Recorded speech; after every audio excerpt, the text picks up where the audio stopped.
Welcome to the Florida Institute for Child Welfare podcast. This series is Child Protection Caseworker Support. I am Jessica Price, your host. On each episode, we will explore topics that are relevant to child welfare professionals. We will hear directly from people who work every day to make a difference in the lives of children and families. It is our goal that this podcast is accessible, informative, and supportive. So if you know someone who works in child welfare, be sure to share this podcast with them.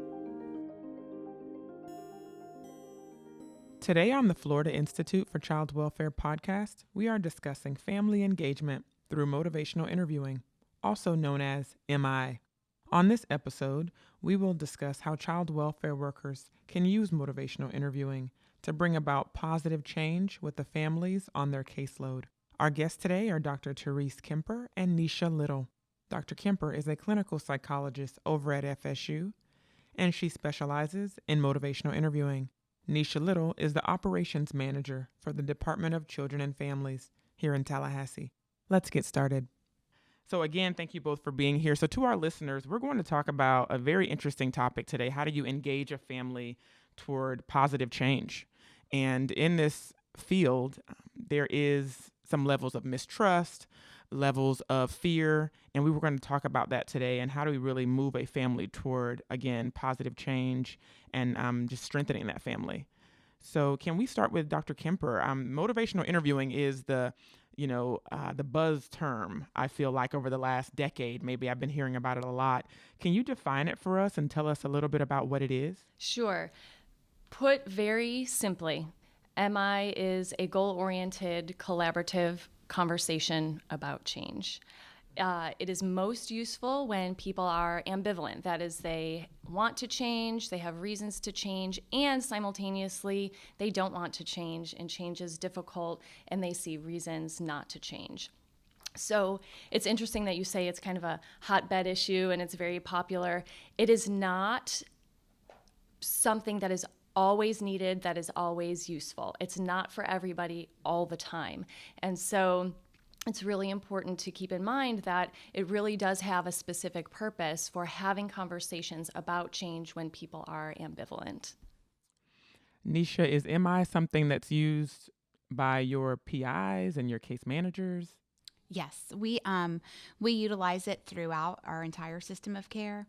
Kind of like Dr. Kemper said, is that typically with more ambivalent clients and customers and families, that's where the training is focused for us. And investigators, they have a short life with a family, you would say, but they definitely receive the training. We have experts that we bring in, and we kind of thread it through everything that we do throughout the training criteria, from CPI to case management. So I was in a meeting about 3 weeks ago and they talked about family team meetings, and I'm sure the term is different state to state. Right. At that point, I was in Minneapolis, and they said it's important not to have a staffing of all professionals and invite a parent in and make it seem like, well, we're already here discussing your case. So for the sake of having a family member at the table, you can sit in and, let us know what your thoughts are. And they said that is a little bit, that's not very helpful. It's more of you should be at the front end of this. We shouldn't be bringing you in at the back end. And it sounds like you were hitting on that. Right. You previously said that through the years in child welfare, we have learned, and there's been a variety of models used. And part of that, just day to day, how you interact with a family. For example, if you're going to have a meeting and the family's going to participate, don't have a meeting before and then have them come in the room. It really, every little interaction that you have with them and how you kind of pose that setting, that meeting, that discussion, all of those things really sends the message to the family whether or not they are truly being heard, are they included? And there's a lot of challenges around making that happen every single time. Yeah. And it's very time consuming. So that's one of the huge challenges when you talk about workload and the volume of families that we serve. So having them participate early on, coming in the room with them, allowing them to include who they identify as their family as well, and letting that family member, it could be a friend, it could be an aunt, whomever they identify as their family, to participate in that meeting around what their needs are. No, I love what you said about not having a pre-meeting, Right. not having the door shut, a meeting. Right. Now you can come in, Right. Something like that. Right. I love that. Uh-huh. Dr. Kemper, do you work with families that are going through the Department of Children and Families over at Florida State? It's not a primary area of focus. If a family happens to come to our clinic and they are involved with various systems, state systems or state organizations or support systems, then we will see them, but it's not a primary area of focus. Got it. So I did have a question about day one. Someone comes into your office and you are about to implement MI, motivational interviewing. What happens in that first session? Interesting. The first step, really what you're talking about, Nisha, and what we do in the psychology clinic and with any family and any client is about engagement. And this can be a fast process that takes just a couple of minutes, or it can be a weeks long process. And the key is that the therapist, the caseworker, the practitioner, whoever is having this conversation is attuned to whether or not the client is engaged. And so in a first session, what we would talk about is what are the client's goals? What are the things that are important to that client? Does the client have hope or optimism that things can change, that things can get better? And then do those goals between the therapist, the caseworker, align with what the caseworker or the therapist can actually provide? So we want to be sure that there's a match between what the client is looking for and what we can provide. Got it. No, that's really interesting. And a lot of that is happening in a different setting. You're in a room at a university. So our settings are a bit different when we're dealing with DCF. And I was curious, Nisha, what can a case manager do when they're knocking on that door for the first time with a family if they're interested in implementing MI? Whenever investigators or case managers are first working with a family, first of all, be respectful. Identify yourself. Allow the family the opportunity to have an understanding of who you are, why you're there. So, you want to keep families fully informed very early on. And I always have a saying that in our office of say what you mean and mean what you say. And so with that really means being honest. Child welfare and child protective investigations, from the initiation of that, it's very intrusive just by nature. And so it's okay to let them know what is going to happen. All of the potential outcomes, this is what it's going to look like. And that's really how you kind of start to engage them, because you have fully informed them. They have an understanding. And then along the way of having that conversation initially with them, checking in with them and asking them, is that okay? Is this okay? Because there are certain things by law that we have to do, but then it's all in how you do it and asking that family too. For example, we have to complete contacts on cases for children that have medical neglect. Mm-hmm. So we would need to speak to someone that sees that child in a medical setting, their doctor, a nurse, or something like that. So having that instead of approaching that family member as, here, I need you to sign this release because I must speak with your doctor. Right. Tell me about your child's physician. Where do they go to the doctor? And so it becomes more conversational. Mm-hmm. And, do you have any challenges around medical care? And then would it be okay if I reached out to them?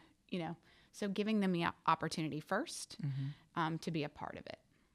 No, I love what you're saying. And one part about my job when I was in the field was we had to sometimes look in kitchen cabinets and walk through rooms, and it was a little bit awkward for me. So I like what you said because we were trained when I was there to say things like, well, we usually walk through the home to see if there are any needs and ways we can help you. Can you walk me through your kitchen? And, things like that. Not, I need to go to your kitchen right now and look through your cabinets. So it makes a big difference. Right. What you're saying. Right. Mm-hmm. And these are all kind of the pre-work, I feel like, for engagement. And it could be pre-engagement, it sounds like. I think sometimes it seems that this is not engaging a family, but setting that rapport and being respectful and things like that. Right. It definitely seems like it's going to improve engagement long term. So Dr. Kemper, you're up next. I wanted to ask about some components of MI. I know we can't take the listeners through a full training, but I know that you mentioned when we chatted before, spirit and method. Can you talk us a little bit about that? Sure. And so I'll describe the spirit first. The MI spirit is really the set of heart and mind with which one practices motivational interviewing. And it has 4 components that can be remembered with the acronym PACE. And that's partnership, acceptance, compassion, and evocation. Partnership in the MI spirit means that MI is not done to or on somebody, it's done for and with somebody. This is a collaborative relationship, and very importantly, the caseworker, the therapist, are equals with the clients. So that's the partnership piece. Acceptance means that we, as MI practitioners, accept that change is difficult. We are non-judgmental and really believe that people are doing the best that they can. And we accept client autonomy. People have the right and the capacity for self-direction. They can choose if they want to change. They can choose how to change, and that is completely up to them. So we have partnership, we have acceptance. The third component of the MI spirit is compassion. And this is not a feeling and emotional experience of compassion for somebody. What compassion means in motivational interviewing is that we prioritize the client's needs and welfare. So the goals, the needs, the priorities of the practitioner or the caseworker are not primary. We really, really focus on what is best for the client, what is in their best interest. So that's the compassion piece. And then finally, evocation in the motivational interviewing spirit is, or it means that this is a strengths-based approach. So we look for and identify strengths in individuals and in families that will facilitate change. And we don't go poking around for deficits that need all kinds of remediation. So it's a strengths-based approach. We build on those strengths. We use those strengths to facilitate change. And evocation also means that we draw out or evoke reasons for change, goals for change from the clients. And so together, partnership, acceptance, compassion, and evocation make up the MI spirit. Thank you for that acronym. I think it'll be helpful to remember it that way. I did have a question about when you said you all kind of come in with the mindset they're doing their very best. And I think that's amazing. And I'm curious, do you have any advice or thoughts about how to work with a client when you know they could perhaps do better? Because I know MI isn't about pushing. Right. And that comes with some of the basic method and some of the skills within MI, but it really is drawing out from the person. So they may be doing the best they can at any given moment. And the question really is, what would you like to be better to the client? What would you like to have changed in your life? How would things be different for you if you participated in the parenting class or if you stopped smoking? What would that be like? How would that be for you? So it really is like giving them the opportunity to think for themselves about what they would want to change, how things could be better, and how they might go about doing it. That makes a lot of sense. And when I think about, something that I read in your writing, Dr. Kemper, you said, it doesn't really matter the goals of the provider. And I think about as a, previous PI, I might have had my own goals that I want this family to accomplish because by law, you have to accomplish them for us to move forward with your case. But you said very poignantly in your writing, it doesn't really matter what the provider wants. Well, it's hard to think about, I think, in situations where child safety is involved, and child well-being and family well-being is involved. But really, if we as providers come in with an agenda, try to steamroll and force people to do what we think they should do, we're actually moving farther from accomplishing that goal than we were initially, because people push back when they're told what to do. And so my agenda doesn't matter at all, except unless I'm willing to engage the client with that agenda. So a lot of times I know caseworkers do have things that they need to ask. They do have points that they need to cover or information that they have to share. And that can be done collaboratively. For example, just like Nisha said, I have some things that I would like to get through today. I have to get through these things. Here they are. What would you like to add to that agenda? Or how could I be helpful for you today? And then both of you are able to get what you want. And then that increases client engagement, and it keeps you on the same playing field. There's not a power differential then.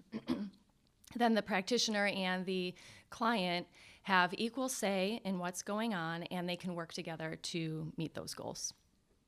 Absolutely. So I also wanted to ask you both if you would mind taking us through, relatively briefly, a case study, someone you've worked with, even when you were in the field. Nisha, I know you have this high level oversight, but when you were in the field, or even now, and even some clients you worked with, a component of their change. What were they dealing with? How did you take them to the next level using MI? And so for case managers and investigators, they are not in a therapeutic setting, right? Which is also great, because that actual opportunity for change, we will refer families to a therapist that they can then have that more confidential relationship with, and, help set those priorities and goals that are probably even bigger than what we've previously discussed with the family. But in just an example of a case that we've been working on recently, and I have been consulting on with one of our investigators, it's a 15-year-old mother who is the victim of human trafficking. And unfortunately, she has a 3-month-old out of her being trafficked. So she also comes with, obviously, her own family history and just a lot of trauma in her life, right? And so when the Department of Children and Families, gets a report involving her, she has her own set of behaviors around her being a 15-year-old with the trauma that she has. But now she's also a mother, and having to engage her at so many levels becomes very challenging. And primarily for her, we know she sees us, and because of her own family history, all she thinks is that we're going to remove her baby from her, because that's what she's experienced as a child, and that's what she's seen happen to every single one of her siblings, right? She's also still very connected to her biological mother, which oftentimes we also see that. But so the investigator, in trying to help this 15-year-old keep her baby safe, the 15-year-old mom does things like, I'll meet you at 2 p.m., she's not at the address where she says she's going to be, and then we can't get her on the phone. And then, hours later, she sends us a text, I'll meet you in 30 minutes. She's not there. So it's kind of like this cat and mouse game we play with her for a little while. And then times when you do see her and you do have a conversation with her about intervention, she is not happy to see you. She does not use very endearing terms towards you. And it makes it really difficult for the investigator to determine, is this little baby safe or not? And that's really that's where they're at that stage. And so we just continue to talk about ways. This is just early on engagement. How do we keep talking to her? How do we keep engaging her? And so my investigator was, at a place where I can't ensure the safety of this baby. Nisha, I think it's just time, that we take a more intrusive action. And I'm like, let's just give it one more shot. No, I really appreciate that example. It's a great example of pre-work and pre-engagement because Right. I used to be in the field and I know some investigators that would have pulled that kid already. Right. So I love that you're, having your staff and your investigators doing that engagement and pre-work because it is hard work and it's frustrating. And sometimes you wonder, how long can we do this? How long are we going to play cat and mouse? Right. So that was a great example and I appreciate it. I also wanted to ask you about, MI is great. And I know that there's science that says it works, but what can someone do, particularly in your field, Dr. Kemper, that might produce disengagement? What are some things that you may not do well in MI or some traps that people may fall into with MI? Sure. And even these traps that people fall into can be traps in any helping relationship, whether or not we're using MI, any kind of therapeutic helping relationship runs the risk of someone falling into these traps. So one of the first traps is not being consistent with the MI spirit. And so if we are not partners with our clients, if we do not accept them or are judgmental, we can fall into these traps and people will not be engaged with us. A specific trap that, again, helping professionals fall into often is called the writing reflex. And this is the tendency, again, intentions are good. We want to help people. And this is the tendency to try to fix things for people or try to fix people. And so a caseworker or practitioner might have ideas about, I know what the problem is, I know what the solution is, and if this client would just do what I say, then everything would be grand. And like I mentioned earlier, people don't like being told what to do, and that promotes disengagement. A second trap that we can fall into as helping professionals is similar, but it's called the expert trap. And so people might fall back on, well, I've been trained to do this, I have years of experience, trust me, and everything will be fine. And again, that really creates an imbalance in the relationship. So Dr. Kemper, we've been talking a lot about the most appropriate and helpful language. And I was curious if you could talk about the problem with the term resistance and perhaps what's a better term. So this has been a debate in the world of motivational interviewing for a while. And the problem that people saw with the term was that it placed the blame entirely on the client. This client is resistant. Again, if only they would listen to me and do what I say, they don't see how bad things are. And they clearly don't want what's best for them or don't know what's best for them. And so that was placing the blame solely on the client when, in fact, there could be a couple things going on. Providers, by falling into some of those traps I mentioned, can fuel that resistance, in quotes, and it's a two-way street. And so there are things that providers can do to reduce resistance, and there are things they can do to increase it. So having that term that blamed the client solely really didn't sit well with a lot of people in the MI world, again, because we're partners with our clients. And so after a lot of discussion, we tend now to divide it into two pieces, sustain talk and discord. Sustain talk is really just statements that favor the status quo. So when people say, I don't want to change, I really like smoking, there's really nothing wrong with the way I'm parenting my kids, that's sustain talk. And that's not really a problem because it's a normal part of the change process. It's a normal part of ambivalence. People move from not wanting to change to that, I do and I don't. And in that I do and I don't, you'll hear some sustain talk, and then they'll move towards wanting to change. So that's one piece of it. We don't need to panic about it. The second piece of kind of the pulled apart resistance is discord. And this is a problem in the relationship between the provider, the caseworker, and the client. And the client may not like the caseworker or therapist or what that person represents. And the provider may have fallen into one of those traps and is pushing too hard, forging ahead without the client, and the client doesn't like it. And so those problems in the relationship we can also address through being consistent with the MI spirit and with some specific MI strategies that are specifically for having a conversation about discord. Wow, that is really interesting. So thank you both for hanging in there on this podcast. I have one last question, because our work is so important, especially when we connect with other partners. And I don't know how collaborative you are in your space with outside, but I know that DCF is very collaborative with outside partners. How has that relationship been? I'll start with you, Nisha, working with other people, especially if other entities don't share the same vision.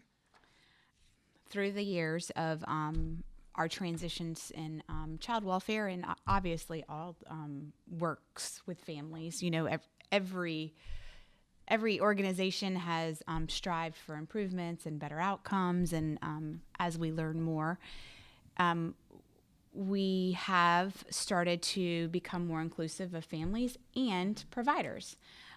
So we really do try to bring others in for families to meet with, to engage with, and kind of come to the table to see if there's anything that they could offer the family to assist them in whatever goals that they have identified.